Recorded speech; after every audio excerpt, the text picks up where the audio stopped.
Because you know why? That's the point in a Christian's life that the devil attacks the most, more than anything. You know why he attacks giving? Because he knows giving is your breakthrough. Amen. He knows giving is your breakthrough, so he attacks that. And you'll find that whenever someone is speaking about giving and tithe, you really don't like the message. But we are Christians, we understand that giving is our breakthrough. I need to may we please turn our Bibles to Acts chapter 9, verse 36 to 41. I'm going to read. I'll just commence reading In Joppa, there was a disciple named Tabitha. In Greek, her name is Dorcas. She was always doing good and helping the poor. About that time, she became sick and died, and her body was washed and placed in an upstairs room. Lydia was near Joppa, so when the disciples heard that Peter was in Lydia, they sent 2 men to him and urged him, "Please come at once." Peter went with them. When he arrived, he was taken upstairs to the room. All the widows stood around him, crying, showing him the robes and the clothing that Dorcas had made while she was with them. Peter sent them all out of the room. Then he got down on his knees and prayed. Turning toward the dead woman, he said, "Tabitha, get up." She opened her eyes, and seeing Peter, she sat up. He took her by hand and helped her to her feet. Then he called for the believers, especially the widows, and presented her to them alive. Amen? Amen. I want us to take note of verse 39. It says that all the widows stood around him, crying and showing him the robes and other clothing that Dorcas had made while she was with them.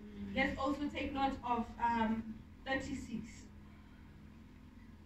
In Joppa, there was a disciple named Tabitha, Dorcas. She was always doing good and helping the poor. Amen.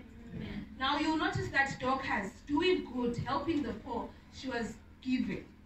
That's a form of giving. Amen. That's offering. Giving something to someone, that's giving, that's offering. Nowadays, maybe it would be hard for you to give to someone else, but when you give to the church, this very same money is going to help someone. This is what Dorcas was doing. Amen. So I want you to realize that your offering has a voice. Every offering has a voice. What happened to Dorcas was, after she died, her offering spoke on her behalf. The women that were standing around Peter, showing Peter the robes and everything that Dorcas had done for them, that's Dorcas' offering. It spoke on her behalf. She woke up. Amen. Let's go to Luke 6, verse 38.